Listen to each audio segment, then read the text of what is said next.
Hello, this is Craig, and this is another mindfulness video. The theme for this one is habits of emotions. So, what do I mean by that? Well, any time that we get annoyed, or we get anxious, or we get angry, it doesn't really matter what the emotion is, you're feeding those emotions. So, for example, if your life was full of problems in the past, maybe there was a lack of love for you in the past growing up, maybe you got ridiculed, or um, people had goes at you, or things just went wrong, and you started to take that on board. You were like, oh God, everything that I'm turning to isn't working. There's something going on. People are annoyed with me. People are bothered by me, which is something that happened in my life. I internalized that, and then basically was feeding this feeling of unworthiness, or this feeling of lack, or this feeling of annoyance. So when people are annoyed at you, if you take that on board, you become more annoyed at other things. So this is all a kind of subconscious patterning that happens. Your brain remembers things from the past. So what happens today, your mind refers to the past and brings back the most logical thing that it thinks is what you need for today. So you don't consciously choose to become annoyed or angry or fed up. It arises because your brain is interpreting the current situation as something very similar to a past situation where you first encountered annoyance, anger, etc. So, knowing this is of great benefit, because immediately, if annoyance is arising, or if anger is arising, or if anxiety is arising, it's never about this moment. It's always about a different moment. And that moment that you're worrying about or being bothered by is your interpretation of something based on what's happened in your past. But the past has gone and the future hasn't arrived. So we have to begin to watch our habit. Watch our habit, because subconsciously, little things will make us annoyed. Subconsciously, little things will make us angry. Subconsciously, little things will make us worry or doubt or feel insecure or have fear. So, sitting in awareness, sitting in mindfulness, um, doing mindfulness in your daily life, you begin to notice your thought processes. There could be a sound outside your room, maybe a dog's barking, and you're getting annoyed at it. And it's an instantaneous thing. It's like, oh God, why doesn't that dog shut up? Why doesn't the owner of that dog say something or do something? Why is that dog barking outside my house? It's driving me mad. These are all thoughts based on the sound of a dog barking, and it's your interpretation of that. Whereas you could also sit here and just listen to the sound of the dog barking. It's not affecting you. There's no problem there. It's only when our mind starts to judge the dog that there's a problem. But that thought, as I say, comes from past things, and it's a habit. It kind of comes instantaneously. So we have what's called habit energy. That's what this is all about. This is all habit energy. How do we change our habits? Our brain can rewire itself after 3 weeks of practicing something. So you practice mindfulness for 3 weeks, you become more automatically mindful. You practice driving for 3 weeks, you become better at driving.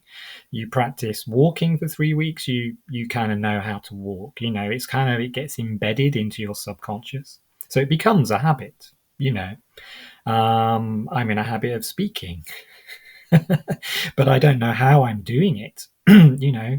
How am I formulating words and just putting it out here? It is coming from the past, isn't it? I learned these words. I learned how to say them.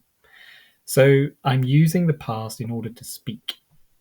So there's a habit of speaking based on all the practice of me speaking through my life. This is how you become fluent in a language: is you're listening to the language for as a young boy in England, I learned English because everyone else was speaking English. Therefore, it just became this thing, and I'm doing it, effortlessly without any thought about, oh, what's the word for this and what's the word for that. I'm just talking.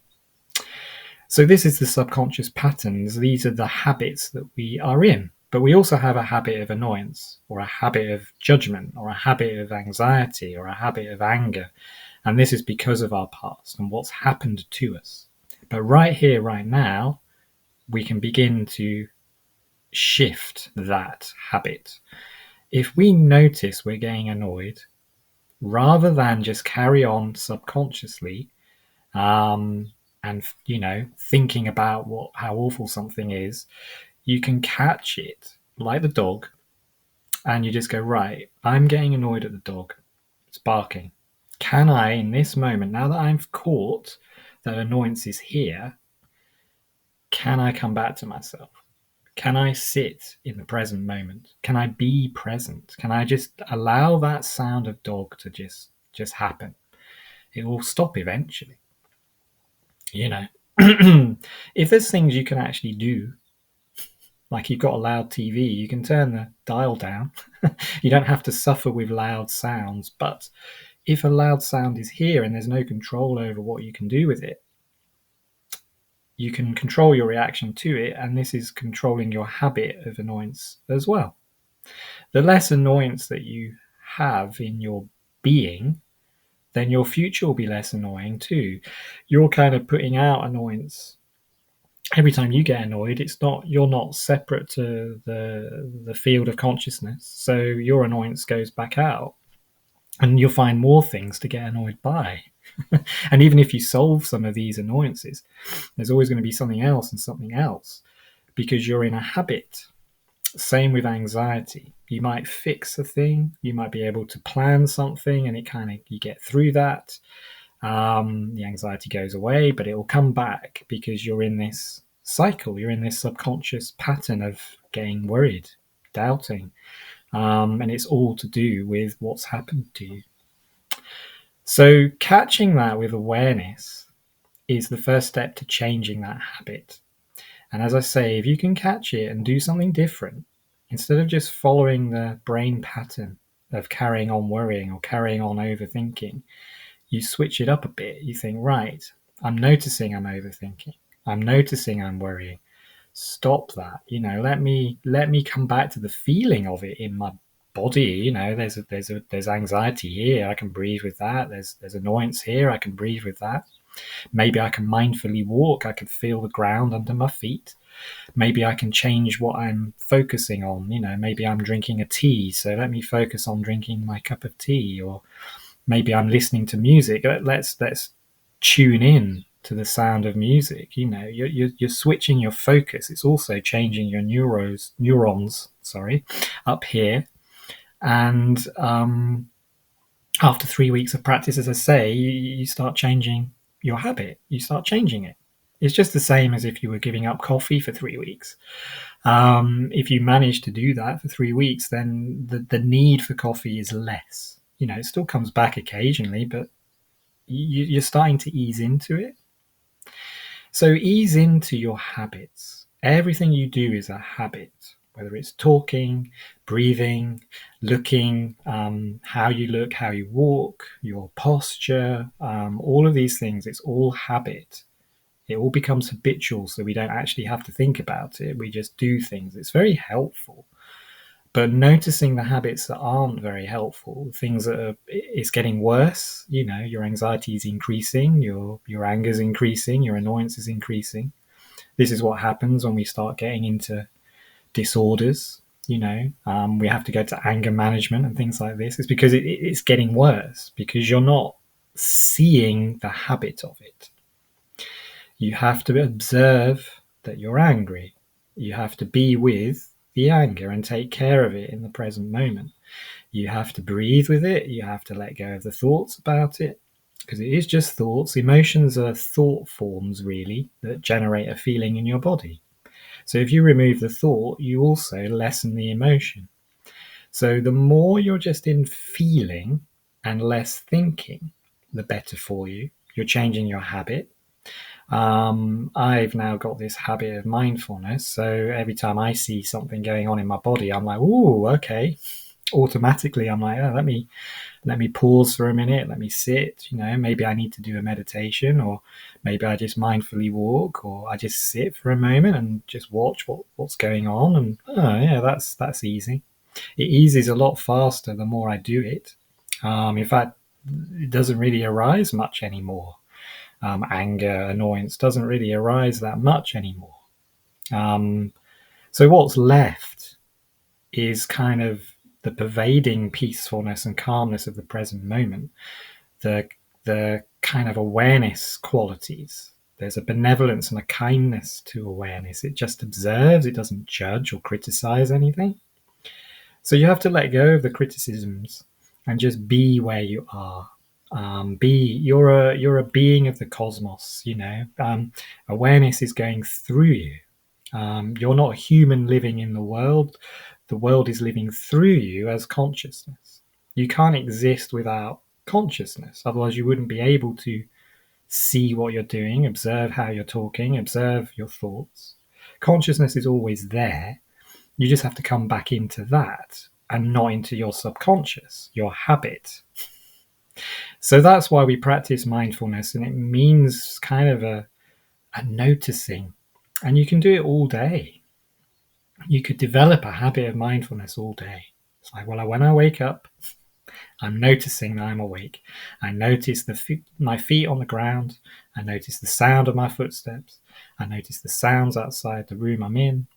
I notice how I'm feeling. I notice thoughts. I can let go of those thoughts. I'm walking. I'm looking. I'm being here now in this moment. And if you're truly in the moment, there isn't thinking. There's a space. There's a space. Everything is just doing its thing. Just like listening to the dog barking. It's just there. It's just doing its thing for a little while, and then it goes away. Everything comes, everything goes. Anxiety will come, it will go. Anger will come, it will go. These are just visitors passing through. You are none of these things. None of these things you need to get rid of. You just need to observe them when they arrive. Watch them without thought. They'll go again. And this is kind of the way, this is the non-dualistic view that we're not separate to anything. You're just in a moment and things are around you in that particular moment, like a photograph, I suppose. But then the photograph is flowing and changing all the time in the eternal nowness. Time isn't really here, because here is always now. If you're in time, then you're somewhere else. You're over there. There's a distance. So see if you can just keep coming back to now. Notice your feelings, notice your emotions. You're developing a habit of noticing, a habit of awareness. Your awareness expands. When you're in expansive conscious awareness, you're not in subconscious habits anymore. You're living life consciously with awareness, with a wakefulness. And that gives you choices. It gives you choices of, well, do I need to say that right now? Maybe not. Do I need to feel annoyed at this? Probably not. Can I change it? Can I twist it? Can I do something different? And that's what this is inviting you to do. Change your habits. If you can do that, you will transform your whole being, and there'll be less of these things for you to worry about. So I hope that's been of use. I hope that's helpful. Thank you again for watching, and I'll speak to you again in another video sometime soon. Take care just now. Bye bye.